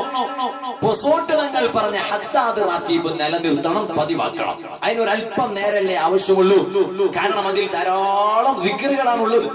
ആ ദിക്റുകൾ നമ്മുടെ ജീവിതത്തിൽ കൊണ്ടുവന്നാൽ വലിയ ബർക്കത്താണെന്നതിൽ സംശയമില്ല. അല്ലാഹു തങ്ങളെ ദർജയേറ്റി കൊടുക്കുമാറാവട്ടെ. ഇതുപോലെ ബഹുമാനപ്പെട്ട പൊസോട്ട് തങ്ങളും എപ്പോഴും ദിക്ർ ചൊല്ലിക്കൊണ്ടേയിരുന്നു. അള്ളാഹുവിനെ ഓർത്തുകൊണ്ടിരുന്ന മഹാനാണ്. അല്ലാഹു ദർജയേറ്റി കൊടുക്കുമാറാവട്ടെ. അവിടുന്ന് നേരത്തെ സലാം ഉസ്താദ് സൂചിപ്പിച്ചതുപോലെ അവിടുത്തെ റൂമിൽ ഒരു തങ്ങളാണെന്ന് മാത്രമല്ല, ഒരു മുദർറിസും കൂടിയാണ്, ഒരു ആലിമായ മുദർറിസ്. തങ്ങളും കൂടിയാണ്, ഒരു മുദർറിസും കൂടിയാണ്, ആലിമാണ്. കിതാബ് തിരിയുന്ന വലിയ ആലിമായിരുന്നു ബഹുമാനപ്പെട്ട പസോട്ട് തങ്ങൾ. അവിടുന്ന് സബക്ക് നടത്തും, ദർസ് നടത്തും. എന്നിട്ട് അത് കഴിഞ്ഞതിന് ശേഷം റൂമിൽ വന്നിരിക്കും. എല്ലാ ജനങ്ങൾക്കും ആത്മീയമായ വിഷമങ്ങൾ എന്തൊക്കെയാണോ ഒക്കെ പരിഹാരം പസോട്ട് തങ്ങൾ കാണിച്ചുകൊണ്ടിരുന്നു. ഞാനിപ്പോ ഓർക്കാണ്, മർക്കസിന്റെ വൈസ് ചാൻസലറായ നമ്മുടെ ഒക്കെ ആദരണീയരായ ഉസ്താദ് ബഹുമാനപ്പെട്ട ചുള്ളിക്കോട് ഉസ്താദ്, അല്ലാഹു ആഫിയത്തുള്ള ദീർഘായുസ് നൽകട്ടെ, സമസ്തയുടെ കേന്ദ്ര മുഷാവര മെമ്പർമാരിൽ ഒരാളാണ്. അല്ലാഹു ആഫിയത്ത് ഏറ്റി കൊടുക്കട്ടെ. ഒരിക്കൽ പൊസോട്ടിൽ വന്ന് പ്രസംഗിച്ചത് ഞാനിപ്പോ കേൾക്കാം. ചുള്ളിക്കോട് ഉസ്താദിനുണ്ടായ ഒരു അനുഭവം. എന്താ അനുഭവം? ബഹുമാനപ്പെട്ട ഉസ്താദ് അവர்கள் പ്രസംഗിച്ചു. ഉസ്താദ് പറയാ, ഞാൻ മർക്കസിലുള്ള സമയത്ത് എന്നെ ഒരുത്തൻ പിടികൂടി. എങ്ങനെയാ പിടികൂടിയത്? എന്റെ റൂമിന്റെ ജനലിന്റെ പുറത്ത്, മർക്കസിൽ ഉസ്താദുമാരെ റൂം അറിയാലോ, വന്നവർക്കറിയാം. ഈ ജനലിന്റെ പുറത്ത് ഒരു കറുത്ത സാധനം, മനുഷ്യന്റെ കോലത്തിൽ ഒരു കറുത്ത സാധനം ഇങ്ങനെ വന്ന് നിൽക്കാം മുന്നിൽ. എന്നും രാത്രി ഉറങ്ങാനാകുമ്പോ, മറ്റു സമയത്തൊന്നും വരില്ല. രാത്രി ഉറങ്ങാനാകുമ്പോൾ വന്നാലല്ലേ നമുക്ക് പേടിയുള്ളൂ. പകൽ സമയത്ത് വന്നാൽ അങ്ങനെ പേടിയുണ്ടാ? രാത്രി സമയത്ത് വന്നു. ഉസ്താദ് പറയാ, ഞാൻ കുറെ ദിക്റും ചൊല്ലി തസ്ബീഹ് ചൊല്ലി കുറെ ഉറങ്ങി നോക്കിയിട്ട് കുറച്ച് കഴിഞ്ഞ് കണ്ണിങ്ങനെ തുറന്നു നോക്കുമ്പോ വീണ്ടും ഈ സാധനം ഇവിടെ ജനലിന്റെ പുറത്തിങ്ങനെ നിൽക്കുക. അങ്ങനെ ഒരു ദിവസം ഞാൻ പൊസോട്ട് തങ്ങളെ കണ്ടു. ഉസ്താദ് പറയാം, ഞാൻ പൊസോട്ട് തങ്ങളെ കണ്ടു. പൊസോട്ട് തങ്ങളെ കണ്ടപ്പോ പൊസോട്ട് തങ്ങളോട് ഞാൻ പറഞ്ഞു, തങ്ങളെ എനിക്ക് ഇങ്ങനെ ഒന്ന് അനുഭവപ്പെടുന്നുണ്ട്, എന്താണെന്ന് എനിക്കറിയില്ല. എന്താ അനുഭവപ്പെടുന്നത്? ഞാൻ മർക്കസിലിരിക്കുന്ന സമയത്ത് ഈ ജനലിന്റെ പുറത്തു കൂടെ ഒരു സാധനം ഇങ്ങനെ വല്ലാതെ കണ്ണിങ്ങനെ തിരിച്ചിങ്ങനെ നോക്കുന്ന ഒരു സാധനം. എത്ര ദിക്ർ ചൊല്ലി കിടന്നുറങ്ങിയാലും മാറുന്നില്ല. തങ്ങൾ പറഞ്ഞു, നിങ്ങളെ ഒരു ശൈത്താൻ പിടികൂടിയതാണ്. അതൊരു ശൈത്താന്റെ ശല്യമാണ്. അതിനെ നിങ്ങൾ എന്താക്കണം? ഒരു ദിക്ർ ചൊല്ലണം, തസ്ബീഹ് ചൊല്ലണം. അതൊക്കെ പറഞ്ഞു കൊടുത്തു, ചെയ്യേണ്ടത് ചെയ്തു കൊടുത്തു. അതിന് ശേഷം ചുള്ളിക്കോട് ഉസ്താദ് മദ്ഹറിൽ വെച്ച് പ്രസംഗിച്ചത് ഞാൻ കേട്ടതാണ്. യൂട്യൂബ് തുറന്നു നോക്കിയാൽ ഇന്നും അത് കാണാം. ഉസ്താദിന്റെ പ്രസംഗം കള്ളക്കഥയല്ല. ഉസ്താദ് പറഞ്ഞു, അതിന് ശേഷം ഞാൻ പിന്നെ അങ്ങനത്തെ ഒരു കാഴ്ച എന്റെ ജീവിതത്തിൽ കണ്ടിട്ടില്ല. മഹാന്മാരെ കൊണ്ട് പരിഹാരം കിട്ടുമെന്നതിൽ നൂറുകണക്കിന് അനുഭവങ്ങൾ, ഒന്ന് രണ്ടല്ല, നൂറുകണക്കിന് അനുഭവങ്ങളുണ്ട്. ഇപ്പൊ നേരത്തെ ഇവിടെ പറഞ്ഞല്ലോ, ബഹുമാനപ്പെട്ട താജുൽ ഉലമ, അല്ലാഹു ദർജയേറ്റി കൊടുക്കുമാറാവട്ടെ. താജുൽ ഉലമയുടെ പേരിൽ എന്ത് വിഷമഘട്ടമാണെങ്കിലോ പ്രിയപ്പെട്ട സഹോദരന്മാരെ, ഒരു ഫാത്തിഹ ഓതി, ഒരു യാസീൻ ഓതി തങ്ങളെ ഹദറത്തിലേക്ക് അതിന്റെ സവാബങ്ങ് എത്തിച്ചിട്ട് എന്ത് വിഷമമാണോ അനുഭവിക്കുന്നത് അതങ്ങ് റബ്ബിന്റെ മുന്നിൽ അങ്ങ് സമർപ്പിച്ചാൽ ഉറപ്പാണ് അതിന് പരിഹാരം. അതിന് നൂറുകണക്കിന് സംഭവമാണ്. ഇവിടെ നേരത്തെ സ്വാഗത പ്രഭാഷണത്തിൽ നിങ്ങൾ കേട്ടില്ലേ? ഞാനിപ്പോ ഓർക്കാണ്, ഞാനിപ്പോ ഈ അടുത്ത് നമ്മുടെ കർണാടകയുടെ ശിവമുക്കയുടെ അടുത്ത് ഭദ്രാവതി എന്ന സ്ഥലത്ത് SSFന്റെ പ്രതിഭോത്സവിൽ സമാപന പരിപാടിയിൽ പ്രസംഗിക്കാൻ ഞാൻ അവിടെ പോയി. ബഹുമാനപ്പെട്ട ഹാറൂൻ തങ്ങൾ, ഷഹീദുദ്ദീൻ തങ്ങൾ തുടങ്ങിയ ധാരാളം സാദാത്തുക്കൾ നേതൃത്വം നൽകുന്ന സ്ഥലമാണ് ഭദ്രാവതി ശിവമൊഗ്ഗ. ഏകദേശം നമ്മുടെ മൂടുബിദ്രയിൽ നിന്ന് 200 കിലോമീറ്റർ അപ്പുറം 200 കിലോമീറ്റർ ഇപ്പുറം 400 കിലോമീറ്റേഴ്സ് അപ്പ് ആൻഡ് ഡൗൺ. അങ്ങനെ പോകുന്ന സമയത്ത് ഈ നാട്ടുകാരനും MA മൻസിലിന്റെ ഒരംഗവും കൂടിയായ നമ്മുടെ മൂടുബിദ്രയിലെ നമ്മളെ ദർശനോട് എപ്പോഴും വന്ന് സഹകരിച്ചു കൊണ്ടിരിക്കുന്ന നമ്മൾ ഇബ്രാഹിക്ക, അദ്ദേഹം കൂടി ഉണ്ടായിരുന്നു. അങ്ങനെ ഞാനും ഉണ്ട്, വണ്ടി ഓടിക്കുന്ന ഒരാളും ഉണ്ട്, ഇദ്ദേഹം. ഞങ്ങൾ പോയി. പക്ഷെ ഞങ്ങള് എണ്ണ ടാങ്ക് ഫുള്ളാക്കിയിട്ടില്ലായിരുന്നു. പരിപാടിയെല്ലാം കഴിഞ്ഞ് മടങ്ങി വരുന്ന സമയത്ത് വണ്ടി ഓടിക്കുന്ന ഡ്രൈവർ നമ്മളോട് പറഞ്ഞു, അത് വേണമെന്നില്ല, അത് മതി, നമുക്ക് പ്രത്യേകിച്ച് എണ്ണ എക്സ്ട്രാ അടിക്കണമെന്നില്ല, നമുക്ക് ഇത് തന്നെ മതി മൂടുബിദ്രയിൽ എത്താൻ. അവിടുന്ന് ഇങ്ങോട്ട് 200 കിലോമീറ്റർ 200 കിലോമീറ്റേഴ്സ്. നോക്കുമ്പോ വണ്ടി ഭദ്രാവതിയിൽ നിന്ന് സ്റ്റാർട്ട് ചെയ്യുന്ന സമയത്ത് വണ്ടി മീറ്ററിൽ 3 കുറ്റി കാണിക്കുന്നുണ്ട്. 3 കുറ്റി 1 2 3. അപ്പൊ സമാധാനായി. എന്നാ പിന്നെ എത്താൻ സാധ്യതയുണ്ട് മൂടുബിദ്രയിൽ. എത്തിയില്ലെങ്കിലോ വരുന്ന വഴിയിൽ എവിടെയെങ്കിലും ഒന്ന് റോഡിന്റെ വക്കത്ത് നിർത്തിയിട്ട് വണ്ടി പാർക്ക് ചെയ്യണം. അവിടെ ഉറക്കം വന്നാൽ ഉറങ്ങണം. ചില്ല് തുറക്കാൻ കഴിയില്ല, തുറന്നാൽ പുറത്ത് കൊതുകിന്റെ ശല്യം. അല്ല പിന്നെ ചില്ല് ഫുള്ള് ഇട്ടിട്ട് AC ഇടണം. AC ഇടണമെങ്കിൽ പെട്രോൾ, ഇതിനുള്ളിൽ സാധനം വേണ്ടേ? സാധനം ഡീസൽ ഉണ്ടെങ്കിലല്ലേ AC ചാലുവാവൂ, അല്ലെങ്കിൽ പിന്നെ AC കറാമത്ത് വേണ്ടേ? നിങ്ങൾ മനസ്സിലാക്കണം. അപ്പോ നമ്മളെ കൂടെയുള്ള ഒരാൾ പറഞ്ഞു, എന്നാ പിന്നെ നമുക്ക് താജുൽ ഉലമാന്റെ പേരിൽ ഒരു ഫാത്തിഹ ഓതിയിട്ട് നമുക്കൊരു ഒന്ന് ദ്വാരക്കാം, അപ്പൊ പിന്നെ നമുക്ക് എന്തെങ്കിലും കാണും. എന്നാ പിന്നെ ആയിക്കോട്ടെ. ഞാൻ പറഞ്ഞതല്ലോ കേട്ടോ, കൂടെയുള്ള ഒരാൾ പറഞ്ഞതാണ്. അപ്പൊ ഫാത്തിഹ ഓതി. സുബ്ഹാന ജല്ല വഅലാ. ഫാത്തിഹ ഓതിയിട്ട് പൂവന്നെ. ഞാൻ ഈ വണ്ടി ഓടിക്കുന്ന ആളോട് ചോദിച്ചാ, നിങ്ങൾ എങ്ങോട്ടാ പോവാ? ഇടയ്ക്ക് എവിടെയെങ്കിലും നിന്ന് പോയാലോ? അതുകൊണ്ട് മടങ്ങാൻ, നമുക്ക് തൽക്കാലം നാളെ പോവാ. എണ്ണൊക്കെ അടിച്ചിട്ട് വണ്ടി കിട്ടും. നമുക്കല്ല, വണ്ടിക്ക് എണ്ണൊക്കെ അടിച്ചിട്ട് നമുക്ക് മടങ്ങാം. സുബ്ഹാനല്ലാഹ്. കൂട്ടത്തിൽ ഒരാൾ പറഞ്ഞു, താജുൽ ഉലമാന്റെ പേരിൽ ഒരു ഫാത്തിഹ ഓതാം. ഓതി ഫാത്തിഹ ഓതിയിട്ട് അങ്ങ് വണ്ടി തുടങ്ങി. 2 കുറ്റി ഉള്ളയിടത്ത് ഒരൽപ്പം അങ്ങോട്ട് പോയപ്പോ 3 കുറ്റിയായി. നേരത്തെ ഉള്ള 3 കുറ്റി 2 ആയിരുന്നു, 2 3 ആയിട്ട് ഏകദേശം നമ്മൾ അൽഹംദുലില്ലാ നമ്മളെ ദർശക്കങ്ങ് എത്തി. ഒരു കുഴപ്പമില്ല. ഇതിന് നാം പറയാ താജുൽ ഉലമാന്റെ കറാമത്ത്. ഈ സംഭവത്തിന് നാം പറയാ താജുൽ ഉലമാന്റെ കറാമത്ത്. ഇങ്ങനെ 1 2 100 കണക്കിന് സംഭവങ്ങൾ. കാരണം മഹാന്മാർക്ക് അല്ലാഹു തആല വലിയ പവർ കൊടുത്തുപോയി. ഞാൻ എന്റെ സംസാരം അങ്ങ് ചുരുക്കുകയാണ്. എന്റെ പ്രിയപ്പെട്ട സഹോദരന്മാരെ, ബഹുമാനപ്പെട്ട പസോട്ട് തങ്ങൾ, നിങ്ങൾ മനസ്സിലാക്കണം, അല്ലാഹുവിന്റെ വിളിക്കങ്ങ് ഉത്തരം ചെയ്തു പോയി. എത്രയാ വയസ്സ്? 53 കഴിഞ്ഞ് 54ാമത്തെ വയസ്സിലങ്ങ് കാലെടുത്ത് വെക്കുമ്പോൾ അല്ലാഹുവിന്റെ വിളിക്കങ്ങ് ഉത്തരം ചെയ്തു പോയി. ഇതുപോലെ അല്ലാഹുവിന്റെ വിളിക്ക് നമുക്കുമൊന്ന് ഉത്തരം ചെയ്യേണ്ടതുണ്ട്. പക്ഷേ ഉത്തരം ചെയ്യേണ്ടത് എപ്പോഴാണ്? മൗതുക്കോ സംജാ ഹേ ഗാഫിൽ ഇഖ്തിതാമേ സിന്ദഗി ഹൈ ഹേ ശാമേ സിന്ദഗി സുബ്ഹേ ദവാമേ സിന്ദഗി. ചില ആളുകളുടെ ധാരണ മരണത്തോടുകൂടെ എല്ലവും അവസാനിച്ചു എന്നാണ്. തെറ്റാണ് മോനെ അത്. കാരണം മരണം എന്നത് പുതിയ ഒരു ജീവിതത്തിന്റെ പ്രഭാതത്തിന്റെ രാവിലെയുടെ തുടക്കമാണ്. ആ മരണം എല്ലാവരെ പിടികൂടാനുണ്ട്. പക്ഷേ നാളെ റബ്ബിന്റെ കോടതിയിൽ അങ്ങ് എത്തിയാൽ ബഹുമാനപ്പെട്ട താജുൽ ഉലമയോട് അല്ലാഹ് ചോദിക്കും, തങ്ങളെ നിങ്ങൾക്ക് തന്ന ആയുസ് നിങ്ങൾ എന്തിനാണ് ചെലവഴിച്ചത്? അപ്പൊ തങ്ങൾ അവർക്ക് കാണിക്കാൻ ആയിരക്കണക്കിനുള്ള ശിഷ്യഗണങ്ങളുണ്ട്.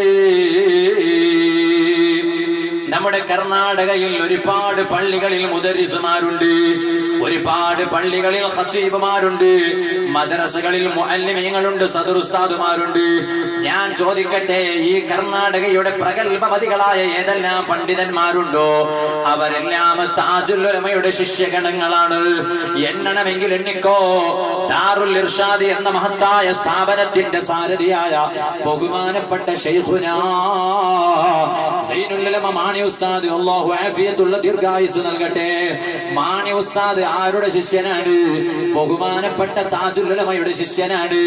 ഇനി എണ്ണിക്കോ, ബഹുമാനപ്പെട്ട സമസ്തയുടെ കർണാടക സമസ്ത ജംഇയ്യത്തുൽ ഉലമയുടെ അജയ്യനായ പ്രസിഡന്റ് ബഹുമാനപ്പെട്ട ശൈഖുന ബേക്കൽ ഉസ്താദ്. അവിടുത്തെ പാണ്ഡിത്യം എത്രയാണ്! ഇന്നുള്ള ഒരുപാട് ഖാലിമാര് ഇഷ്കാൽ ചോദിക്കുന്ന ഒരൊറ്റ ഖാലിയാണ് ബേക്കൽ ഉസ്താദ്. ഞാൻ പറഞ്ഞു വരട്ടെ, ആ ബേക്കൽ ഉസ്താദ് ആരുടെ ശിഷ്യനാണ്? ബഹുമാനപ്പെട്ട താജുൽ ഉലമയുടെ ശിഷ്യനാണ്. നമ്മുടെ കർണാടകയിലെ പള്ളികളിലുള്ള മുദരിസുമാർ മിക്കവരും താജുൽ ഉലമയുടെ ശിഷ്യഗണങ്ങളാണ്. താജുൽ ഉലമാക്ക് റബ്ബിന്റെ കോടതിയിൽ കാണിക്കാം, ഈ കാണുന്ന ശിഷ്യഗണങ്ങളൊക്കെ എന്റെ ശിഷ്യന്മാരാണ്. പോരാ, അതാ സഅദിയുടെ മുറ്റത്ത് കിടന്ന് വിശ്രമിക്കുന്ന ബഹുമാനപ്പെട്ട നൂറുൽ ഉലമ എം.എ. ഉസ്താദ്, അല്ലാഹു ദറജ ഏറ്റിക്കൊടുക്കട്ടെ. എം.എ. ഉസ്താദിനോട് അള്ളാ ചോദിക്കുന്നു, നിങ്ങൾക്ക് തന്ന ആയുഷ് നിങ്ങൾ എന്തിനാ ചെലവഴിച്ചത്? അപ്പൊ എം.എ. ഉസ്താദിന് കാണിക്കാനുണ്ട്. കേരളത്തിൽ ആദ്യമായി പടുത്തുയർത്തപ്പെട്ട സ്ഥാപനം ഏതാണ്? മർക്കസ് വരുന്നതിന് മുമ്പ് പടുത്തുയർത്തപ്പെട്ട സ്ഥാപനമാണ് ഉമ്മുൽ മആഹിദ്. സർവ സ്ഥാപനങ്ങളുടെ ഉമ്മ എന്ന പേരിൽ അറിയപ്പെടുന്ന സ്ഥാപനമാണ് ജാമിഅ സഅദിയ അറബിയ എന്ന മഹത്തായ സ്ഥാപനം. ആ സ്ഥാപനത്തെ കാണിച്ചുകൊണ്ട് എം.എ. ഉസ്താദ് പറയാണ്, പടച്ചറബേ, ഇത് നാം അധ്വാനിച്ചുണ്ടാക്കിയതാണ്. തൊട്ടിപ്പുറം വന്നിട്ട് ബഹുമാനപ്പെട്ട പസോട്ട് തങ്ങളോട് അടുത്ത ചോദ്യം, തങ്ങളെ നിങ്ങൾക്ക് തന്ന ആയുസ് കൊണ്ട് നിങ്ങൾ എന്ത് ചെയ്തു? പസോട്ട് തങ്ങളെ മറുപടി മൽഹറങ്ങ് കാണിച്ചു കൊടുക്കുകയാണ്. ആ മൽഹർക്ക് വേണ്ടി ഓടി നടന്നവനാണ് ഞാൻ, അതിനുവേണ്ടി അധ്വാനിച്ചവനാണ് ഞാൻ. എന്റെ കരളിന്റെ കഷ്ണങ്ങളായ ചെറുപ്പക്കാരെ, അവിടെ നമ്മുടെ പ്രാസ്ഥാനിക നേതാക്കൾ അങ്ങ് വരുമ്പോ ബഹുമാനപ്പെട്ട സുൽത്താനുൽ ഉലമ എ.പി. ഉസ്താദ്, അല്ലാഹു അവിടത്തേക്ക് ആഫിയത്തുള്ള ദീർഘായുസ് നൽകട്ടെ.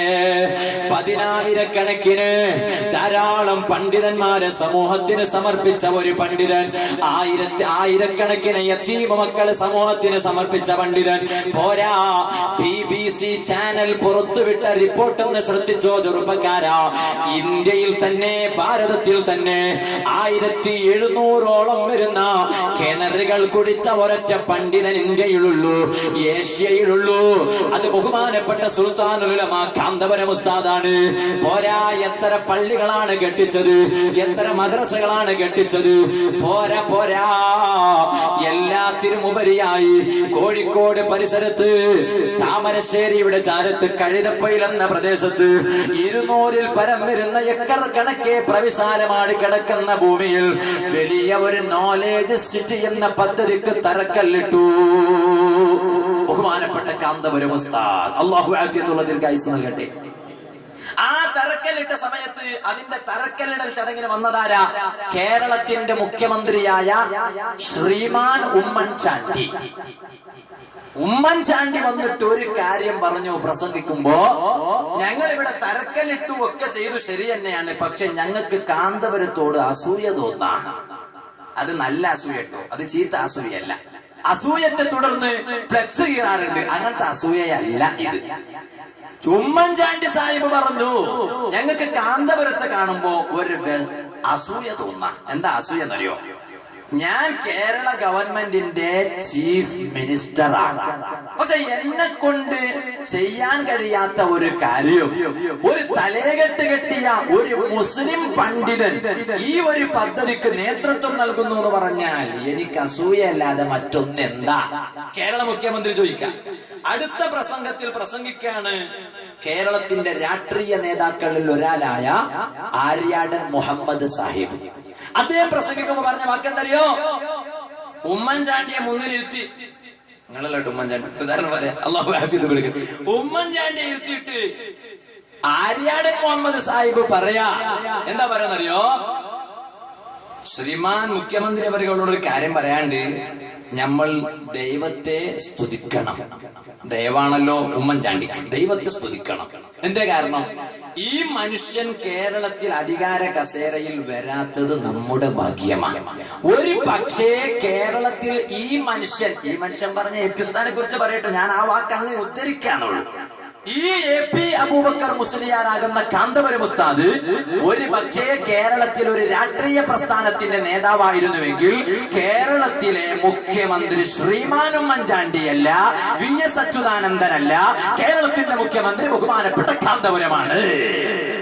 കാരണം എന്താ? കാരണം അതിന് മാത്രം ആയിട്ടുണ്ട് എന്നാണ് പറഞ്ഞതിന്റെ അർത്ഥം.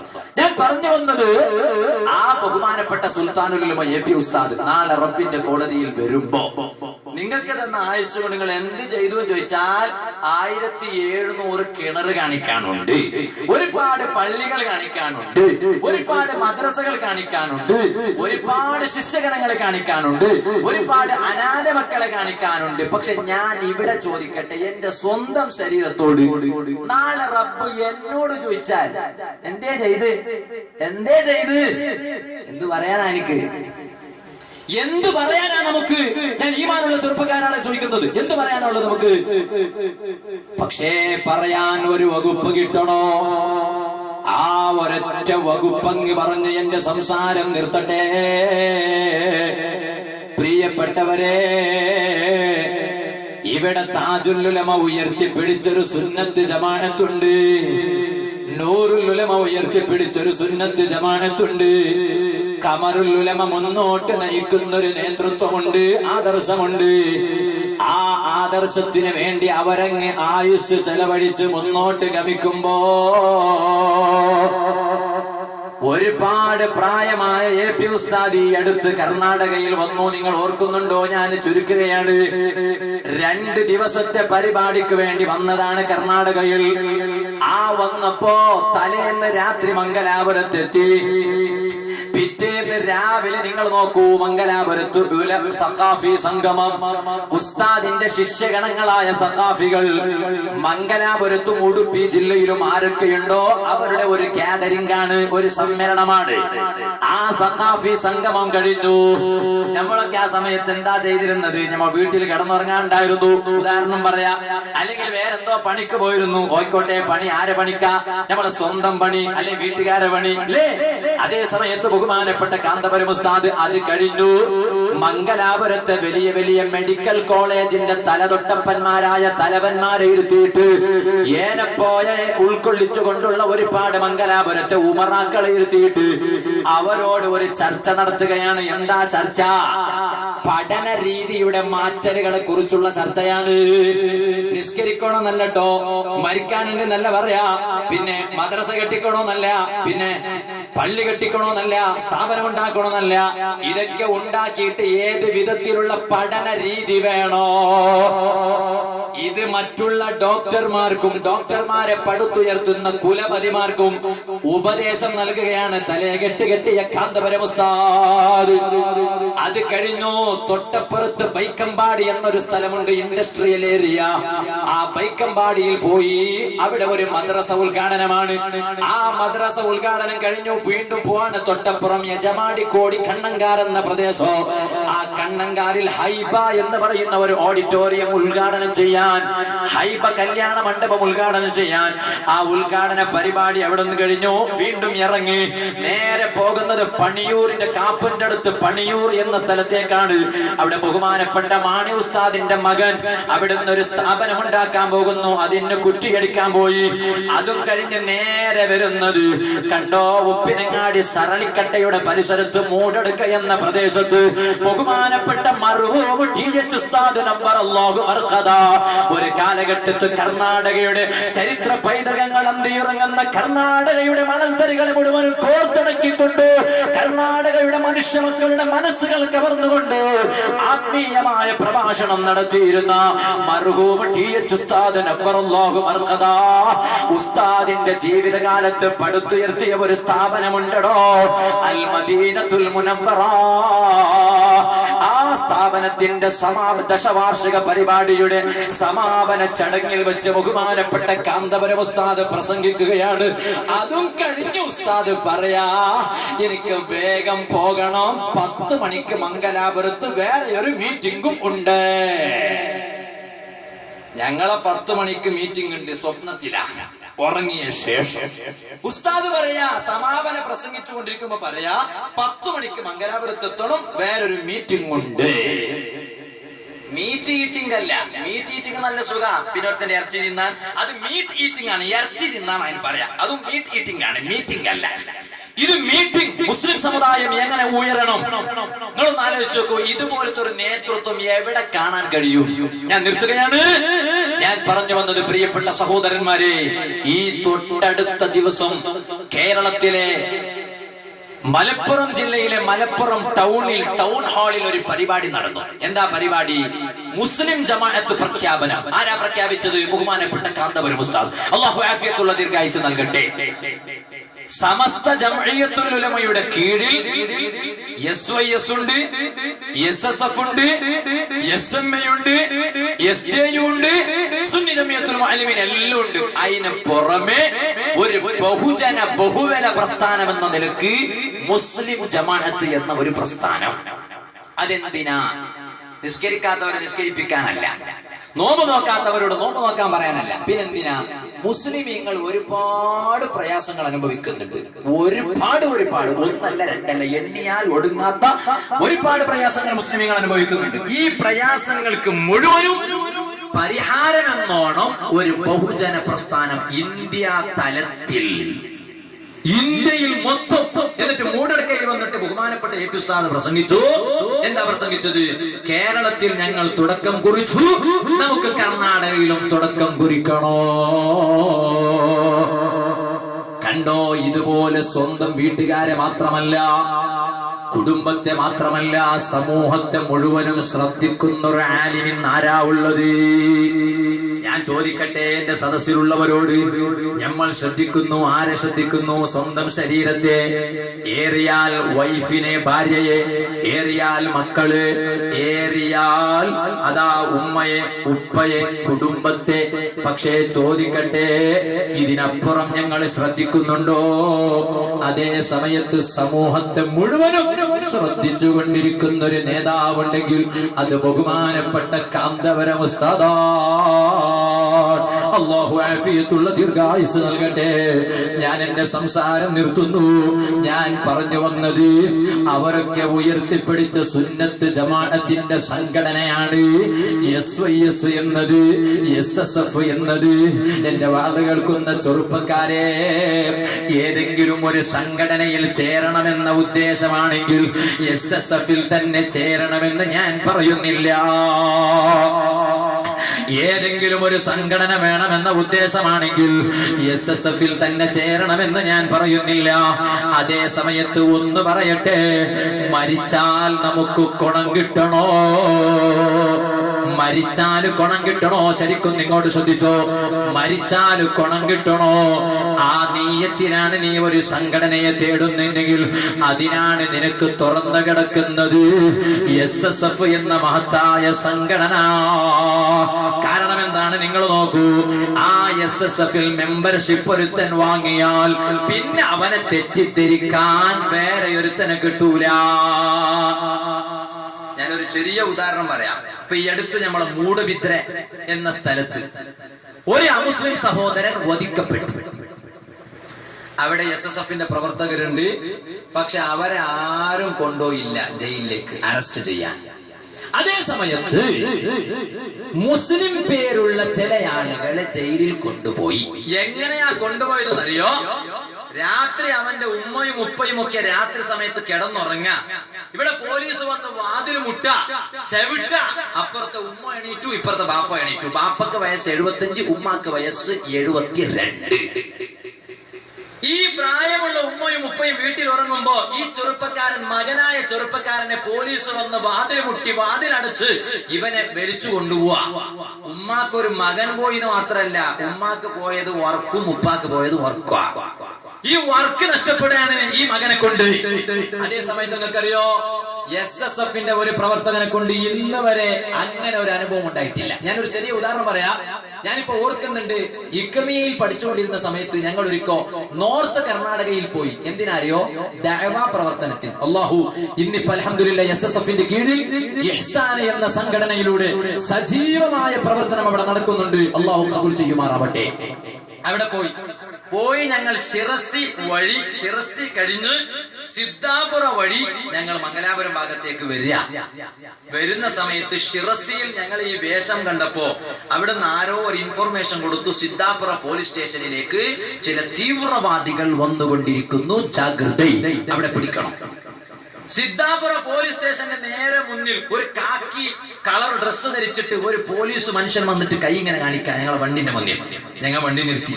അവൻ പറഞ്ഞു, പ്ലീസ് ടേക്ക് ഇൻസൈഡ്, പോലീസ് സ്റ്റേഷന്റെ ഉള്ളിലേക്ക് വണ്ടി എടുത്തോ. ഞങ്ങൾ വണ്ടി ഉള്ളിലേക്ക് എടുക്കാൻ പറഞ്ഞു, വണ്ടി ഉള്ളിലെടുത്തു. എന്നിട്ട് ഞങ്ങൾ മുഴുവനും പോലീസ് സ്റ്റേഷനിൽ കയറിയിട്ട് ഞങ്ങളോടും പറയാം, നിങ്ങളൊന്നും വിഷമിക്കണ്ട, നിങ്ങൾ തെറ്റിദ്ധരിച്ചിട്ടൊന്നുമല്ല, ഷിറസിയിൽ നിങ്ങളുള്ള സമയത്ത് ഞങ്ങൾക്കൊരു ഇൻഫോർമേഷൻ കിട്ടിയിട്ടുണ്ട്, സംശയാസ്പദമായ രൂപത്തിൽ നിങ്ങൾ കുറച്ച് ആളുകൾ അവിടെ ഉണ്ട് എന്ന്. സംശയാസ്പദം ഒന്നല്ല കേട്ടോ, ഞങ്ങൾ മംഗലാപുരത്തേക്ക് പോകാനുള്ള വണ്ടി അന്വേഷിക്കുന്ന സമയത്തും ചില ആളുകൾ അത് സംശയാസ്പദമാക്കി മാറ്റിയെടുത്തു.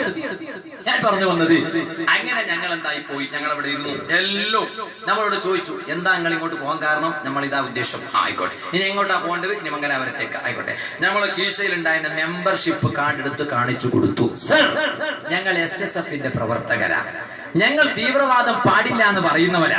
ലൈസ മിന്നാ മൻ ഇദ്ദഅൽ അസബിയ്യ വലൈസ മിന്നാ മൻ മാതലിൽ അസബിയ്യ വലൈസ മിന്നാ മൻ ഖാതലിൽ അസബിയ്യ എന്ന് പ്രസംഗിക്കുന്നവരാണ്, പ്രസംഗിക്കണമെന്ന് പഠിപ്പിക്കപ്പെട്ടവരുമാണ്. അതുകൊണ്ട് നിങ്ങൾ തെറ്റിദ്ധരിക്കേണ്ട, ഞങ്ങൾ SSFന്റെ പ്രവർത്തകരാണെന്ന് പറഞ്ഞ് നമ്മൾ മെമ്പർഷിപ്പിന്റെ ഇതങ്ങോട്ട് കാണിച്ചു കൊടുത്തപ്പോ ഓനേക്കാളും മേൽ ഘടകത്തിലിരിക്കുന്ന പോലീസ് ഉദ്യോഗസ്ഥനെ വിളിച്ച് പറയാ, സർ,